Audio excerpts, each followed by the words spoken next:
Hey there, everybody. Thanks for joining me for another one-man review. Today I'm going to be taking a look at as much of the work as I could get a hold of the artist Hartley Lin. I think I've got everything except for Pope Pat's issue 1. I'm not sure if issue 1 is included in this Young Francis volume or not. When I looked online, it seemed like the Young Francis stuff run through 1, 2, 3, and 5, but here it says this was originally serialized in 2, 3, and 5 of Pope Pat. So I'm not sure if anyone has all the issues and could tell me if I need to get issue 1 to have a complete Pope Hats once I've got the Young Francis. That would be great.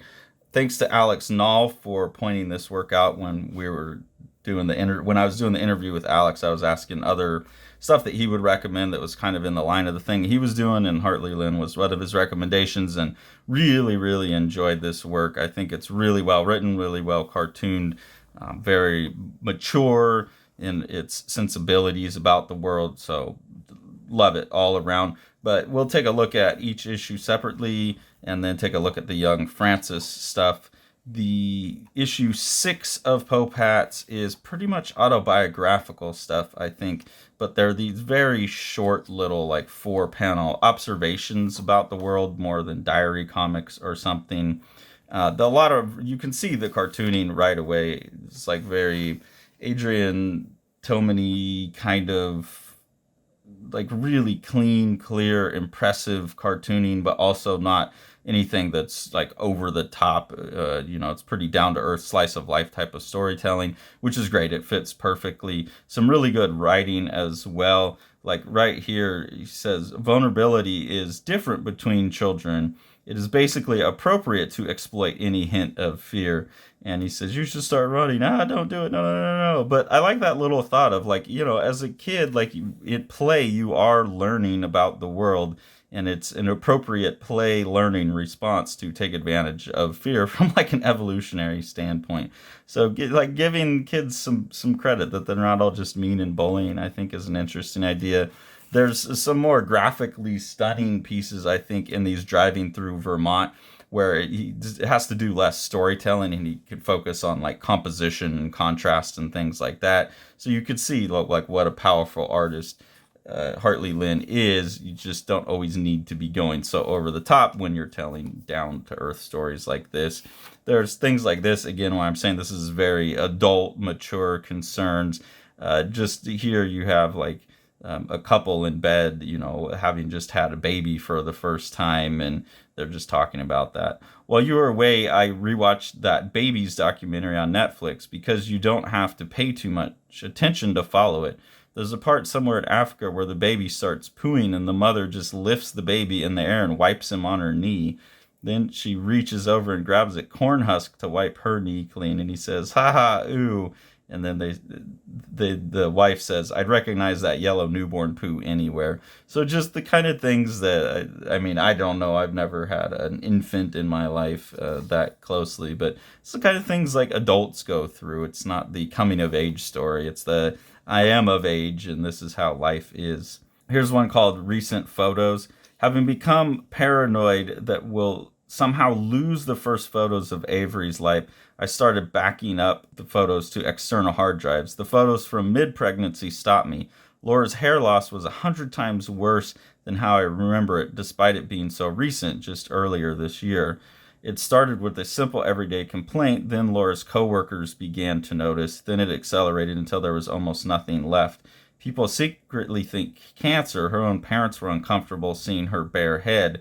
During pregnancy, hair tends to synchronize with a uniform life cycle, but in Laura's case, her immune system decided to see it as a foreign intruder, so her hair synchronized more towards a lasting death. And he goes on from there to say that her hair grew back. That's something, actually, when Tori had her kid Jack, she lost a lot of hair and had always, like, kind of been embarrassed with her thinning hair, and then post COVID with the long COVID it got much worse, so she just shaves her head now. But that the very real, like, thing where when we go out in public, especially because she's weak from the long COVID and she has a shaved head, people, you can see them reacting like, "Oh, you poor thing, you got cancer," or whatever. And just this real life shit that they're dealing with in this book, and I really enjoy that.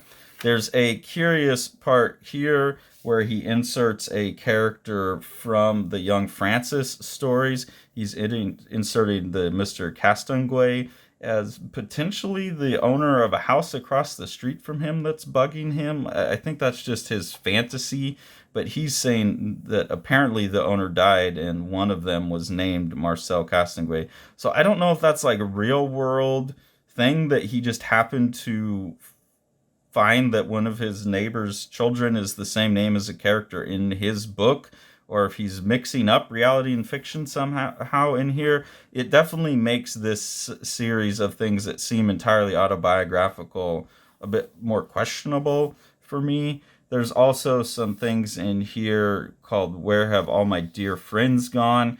And they could be him making stories for friends he used to have or telling story about friends, but it also feels like he's just taking notes for characters. It's really interesting. Seems like it would be a good exercise before you write to make little bios like this of the characters and attach them to images. It's an interesting thing. And then here he's having a conversation with Tom Kaczynski of Uncivilized Books, good friend of Living the Line, someone that's hangs out with Sean in St. Paul. And I've got the pleasure of talking to Tom in an interview and then meeting him at Mocha earlier in the year and hanging out. And this drawing of Tom and the advice that he gives Hartley Lin here just seems right. It's like Catholic. It perfectly captures Tom's vibe, and in a cartoon, and just the dialogue, everything about it just feels like the limited exposure I have to Tom as a very smart and wise man. So that was fun to see as well. In terms of like autobiographical stuff, I really like these observations about the world rather than diary comic type of thing. Really enjoyed this format, and like I said, the adult kind of nature of what's in there. The Pope Hat number 4 is presented as done by Ethan Riley, but this is definitely Hartley Lin's production. These are all from Ad House Books, and this is a series of short stories basically here. You have this first one called All In with Ariel, and it seems like just a one-off of this gal just on her couch playing solitaire she's playing poker on her phone, and that seems to be all it is, but she shows up later in the book. Then you get this sci-fi story called The Hollow. Right here, I really like this little bit of dialogue. Again, the combination of cartooning and writing in these books is fantastic, but this little one-off. Can you believe they used to make books and Bibles out of these fuckers? And he's clipping a tree. Like, what a strange thing. We can put it all on screens now. This story here is about somebody who's breaking church windows. That's like a little one-off thing there that doesn't seem to relate to anything else. This is a story called New Friend. It's a pretty funny one as well. I quite like this bit of dialogue. His view then was that the invention of technology was the root of all societal alienation. It created work, for one, and now, strangely, Brian has a standard low-level academics office, and then he's sitting here. The guy who sits there is really nice, but drinks his tea loudly, like, it drives me nuts. So he's an academic in a low-level academic job. That's obviously interesting to me. Again, kind of people actually living their work life is an interesting thing for me. Also, as this story goes, as other stories show up in here, I start to wonder if this is a character that's mentioned in another one as the son of somebody who has a job. So these start to look like potentially interconnected stories, but I'm not 100% sure about that. Like this one here called The Nest mentions the character Ariel. So Ariel's all right. She works at a coffee shop now. There's also a suggestion that somebody's talking about in one of these stories, they're talking about somebody's son, Elise's son, has been an undergrad for 6 years, metaphysics or something. No one brings him up. And then here, this character says, I had this professor, 20th century poetry. He was hiding messages for me in his lectures. So I'm not sure if that links to the academics in the previous one or not, but there's definitely a mention of the Ariel character going back. This character here is starting to seem to have a psychotic breakdown of some sort, a paranoid breakdown, like thinking that her professor was hiding messages in the lectures. She's seen the airplane and thinking that, it's a sign from the devil, but why send a cross? So that's a pretty sad one. Then you get this story here, which is about people who used to be in a band together, and they come back together for a reunion. And I mean, it's a real big deal. They're having these huge shows, and someone has to step out of the band and go back home. So again, this like thing where it's not coming of age, it's like you've came of age, you're having your nostalgia and you're going back to it. Those kinds of things are really interesting to me. And this one here is called Portal Rock. It's just a really, really short story. And then you get a little bit here in the back where this here may be something that happened in the Francis, where Vicky throws a brick through someone's window, and this kind of looks like one of the characters in the book as well. So I don't know if this is like a little addition to what's in the Young Francis book or not. It's all really interesting, a pinup of the Francis characters, and then you get a couple little like 4-panel comic strip types of things. This one's about a gal who has and again, I think this might be a real life observation, where it looks like Hartley Lin may have seen someone trying to overcome their phobia of escalators and giving up on it. I thought that was really interesting. And then also a really interesting little short story where it seems like he had the idea for it and then just didn't feel like it was worth enough time to do a full book. But seeing yourself getting filmed by the Google camera for Google Street View, going to search yourself and seeing like basically yourself in the same clothes, but it wasn't you. It looks like someone else. So really great story nugget, but it seems like you probably didn't have anywhere to go with it. And the nuggets, the idea is all that matters in that one, right? How creepy would that be? These are really cool opportunities to just kind of get that interesting idea out there without putting a whole lot of time into it. I'm sure you could also go and turn either one of these into full-length graphic novels. That would be very interesting, but time ain't on our side. Then the one finished piece of work, the one where the story has been fully fleshed out, is Young Francis. This was apparently issues 2, 3, and 5 of Pope Hats.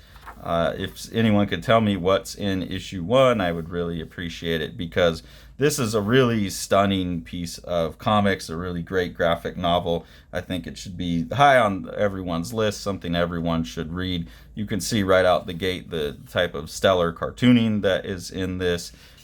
Just the presentation and production is really awesome. And then again, it's just like really well written, adult, mature, like slice of life type of comics. It's about Frances. Frances is a clerk at a law firm, and she's basically up for a big promotion. And the book follows the politics of this as she continues to work her way up in the office. At first, it just starts out getting moved over to work for another partner, the Marcel Castanguay, the character that's mentioned in issue 4, issue 6 of Pope Hats. That's where there's that crossover between the fiction and the real world. But she's getting a promotion to go work for this guy who's known as basically being the badass in the firm, and it could go really bad or really well if you work for him. You meet the roomies, Betsy and Vicky. Vicky's an actress and is a real good friend. You get the sense that is a lifelong friend of Frances, and you just get a sense of how they interact in the book really well. You also learn about Peter. Peter is another friend of theirs. It seems like Frances may have some kind of romantic relationship with him, maybe not, but he's giving her a lot of really great advice.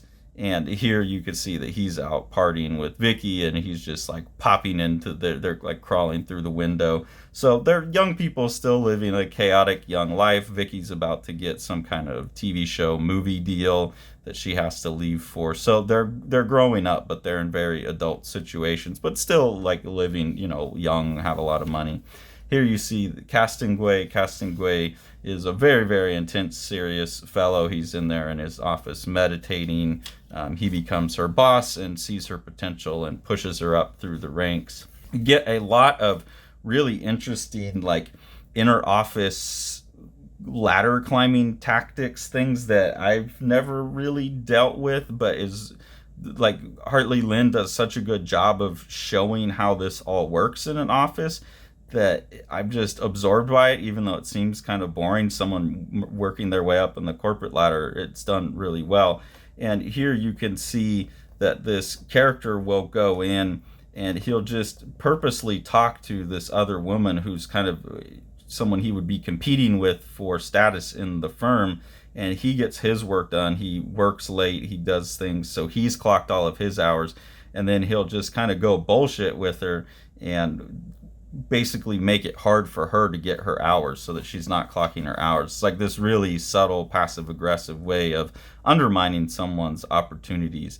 Just things like that throughout the book are really, really interesting and really well done. Here you see Vicky. She's gone to California and she's now starring in this TV series Bad Prosecutor, which is extra fun because her best friend growing up is a lawyer, and now she's in a TV series playing a lawyer, playing a bad prosecutor.